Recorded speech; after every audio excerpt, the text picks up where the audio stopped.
dari Rasulullah itu adalah tidak dijamin masuk surga. Maka ini nanti tolong dijelaskan Pak Ustadz. Yang berbunyi demikian itu adalah, oke, saya cari ayatnya dulu ya tadi saya. Oke, begini. Itu adalah di dalam hadis sahih Muslim itu nomor 164 yang berbunyi demikian.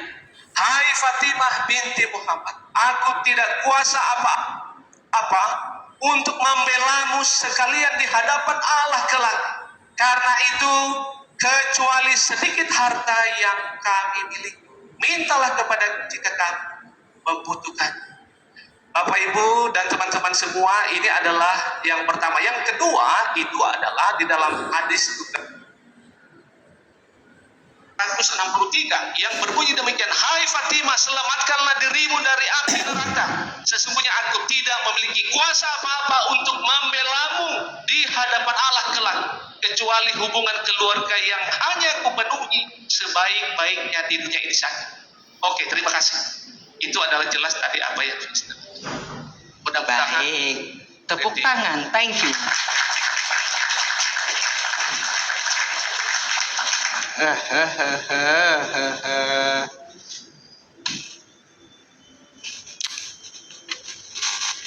Saya akan jawab dulu dari segi Islamnya ya teman-teman. Ini dalilnya ya teman-teman. Nabi kagak dapat nyelamatin katanya teman-teman. Ya nih, apa kata Nabi nih? Wahai orang-orang Quraisy, ya nih ya.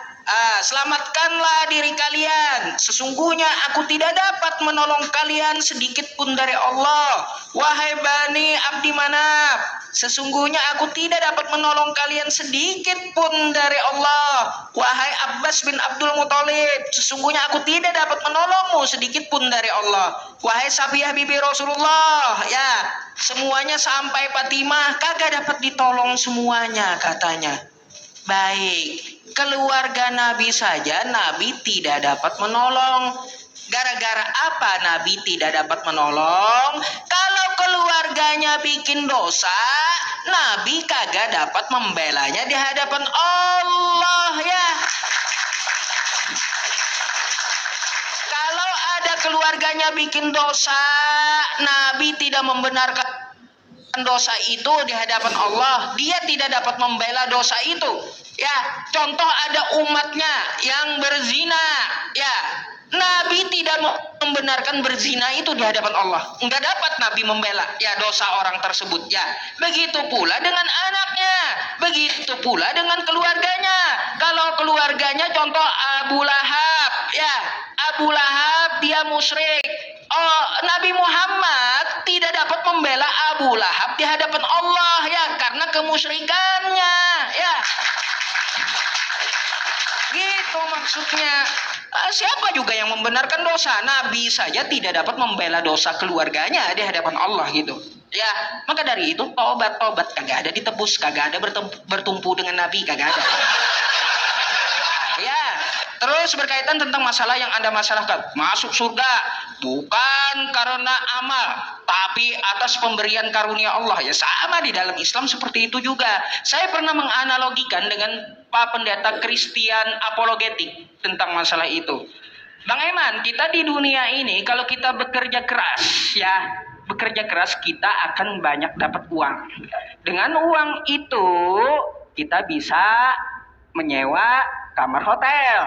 Lalu kita dengan uang itu kasih ke resepsionis uangnya, lalu resepsionis kasih kunci kamar hotel. Dengan kunci itu kita buka pintu kamarnya. Bukan dengan uang ditempelin ke pintu hotel, kagak ada. Ya, nggak ada orang masuk hotel dengan tempelin uang di pintu hotel, nggak ada. Pasti pakai kunci dari resepsionis. Begitu pula kalau kita banyak beramal, maka mendatangkan rahmat Allah. Dengan rahmat itu buka pintu surga. Ya, bukan dengan amal. Kayak gitu maksudnya. Jangan Anda kalaunya banyak uang langsung Anda tempelin di pintu hotel itu uang, biar kebuka pintunya. Sampai kiamat kagak kebuka, ya. Begitu pula dengan amal dan rahmat. Beramal dulu, baru rahmat muncul. Dengan rahmat itu kita dimasukkan ke surga, gitu Bang Eman. Ya, berkaitan tentang masalah yang saya katakan dari Bible Anda. Waduh, Bang Eman, karena Yesus kata Anda kita diselamatkan. Yohanes 5 nomor 30. Aku tidak dapat berbuat apa-apa dari diriku sendiri. Aku menghakimi sesuai dengan apa yang aku dengar dan penghakimanku adil. Yesus ngaku tidak dapat berbuat apa-apa. Di 2 Korintus, Yesus diselamatkan. Siapa yang selamatin Yesus? Alih-alih dia menyelamatkan Kristen, dengan tentara Romawi aja dia kagak selamat, Bang. Alih-alih mau menyelamatkan Kristen, menyelamatkan dirinya saja dari tentara Romawi nggak bisa gitu. Itu di mana logikanya gitu? Di mana logikanya kalau kayak gitu ya? Apakah kehendak Bapa di surga menurunkan Yesus agar Yesus itu disalibkan?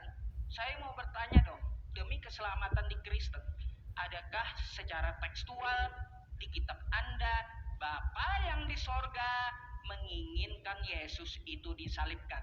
Silahkan dijawab.